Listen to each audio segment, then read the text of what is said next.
চট্টগ্রাম ৮ আসনের সংসদ সদস্য আলহাজ এরশাদুল্লাহ নির্বাচন পরবর্তী ৪৩ নং আমিন শিল্পাঞ্চল সাংগঠনিক ওয়ার্ডের আমিন কলোনি ক্ষুদ্র ব্যবসায়ী বহুমুখী সমবায় সমিতি লিমিটেড এর সদস্যবৃন্দদের সাথে মতবিনিময় সভা অনুষ্ঠিত হয়।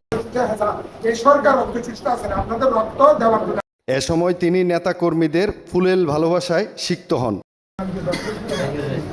৪৩ নং আমিন শিল্পাঞ্চল সাংগঠনিক ওয়ার্ড বিএনপির সাধারণ সম্পাদক ও শ্রমিক নেতা আব্দুল মান্নানের সভাপতিত্বে এবং চট্টগ্রাম মহানগর স্বেচ্ছাসেবক দলের সদস্য আকবর হোসেন মানিকের সঞ্চালনায় সভায় প্রধান অতিথি ছিলেন চট্টগ্রাম ৮ আসনের সংসদ সদস্য আলহাজ এরশাদুল্লাহ। বিশেষ অতিথি ছিলেন চট্টগ্রাম মহানগর বিএনপির যুগ্ম আহ্বায়ক আরিও চৌধুরী শাহিন, চট্টগ্রাম মহানগর বিএনপির আহ্বায়ক কমিটির সদস্য ইস্কান্দর মির্জা, চট্টগ্রাম মহানগর বিএনপির সাবেক সহ শ্রম বিষয়ক সম্পাদক আবু মুসা, ৪৩ নং আমিন শিল্পাঞ্চল সাংগঠনিক ওয়ার্ড বিএনপির সাবেক সভাপতি অ্যাডভোকেট এফ.এ. সেলিম। এছাড়া আরও উপস্থিত ছিলেন বিএনপি নেতা মজিবুল হক মজু, যুবদল নেতা মোহাম্মদ আলমগীর, স্বেচ্ছাসেবক দলের ৪৩ নং সাংগঠনিক ওয়ার্ড আহ্বায়ক খাজা স্বপন, ব্যবসায়ী সমিতির সদস্য ও সাবেক ছাত্রদল নেতা বেলাল হোসেন বাপ্পি সহ ব্যবসায়িক প্রতিনিধিবৃন্দ।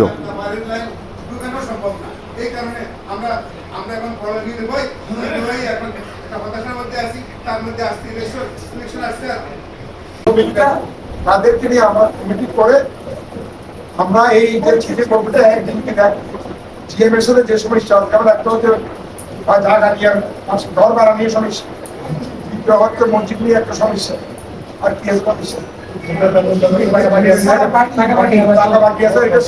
এই তিনটা সমস্যা ১, ২, ৩ লেখে সুন্দর করে লেখে আমাকে দিল, তাই না? আমার এটা সমস্যা ১, ২, ৩ করতে সুবিধা বেশি। এখানে সাহেবের ব্যাপার আমি যেহেতু বলছেন, আমি সাথে কথা বলবো। এখানে আপনাদেরকে কিন্তু শুধু আইডিয়া আসতে হবে, চিন্তায় কে করতেছে, কে করতেছে, সমস্যা কি সৃষ্টি করতেছে, এগুলির আপনাদের সুনির্দিষ্ট প্রস্তাব থাকতে হবে, তালিকা থাকতে হবে, তাহলে আমার কাজ করতে সুবিধা। তাহলে আপনি বেগ করে কথা বলবো অমুক করতেছে, অমুকটা নেই। তবে আমি একটা কাজ করবো আমার পক্ষ থেকে, আমার নিজের পক্ষ থেকে আমি এখানে 10টা সিসি ক্যামেরা দিলাম,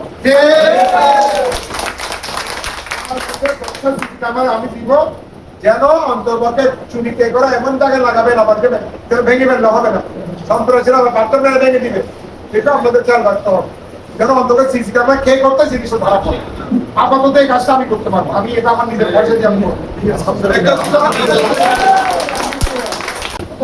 আমি 10টা আপনাদেরকে নিজের ব্যক্তিগত প্রাণ থেকে আমি উপহার হিসেবে দিয়ে দেবো। আমি আশা করি আপনাদের যেভাবে এগিয়ে আসছে আমাদের অংশগ্রহণ হতে হবে, আমরা আমাদের পাশে আসবো, আমরা আমাদের কথা দিচ্ছি, আমরা আপনারা নির্বাচিত করেছেন আমাদের কাজ করার জন্য, আমরা কাজ করতে চাই, আপনাদেরকে নিয়ে কাজ করতে চাই। সুতরাং আপনার ভাই বানিয়ে এগুলো সব আপনাদের পরীক্ষিত না, পরীক্ষিত নেতা, এই পরীক্ষিত নেতা কোনোদিন আপনাদের সাথে বেইমানি করবে না। আমি আশা করি, আমি ইনশাআল্লাহ এইগুলি ঈদের পরে এই সমাধানগুলো আমরা অবশ্যই দেবো। আর আমি বিষয়গুলো ব্যবস্থা করছি।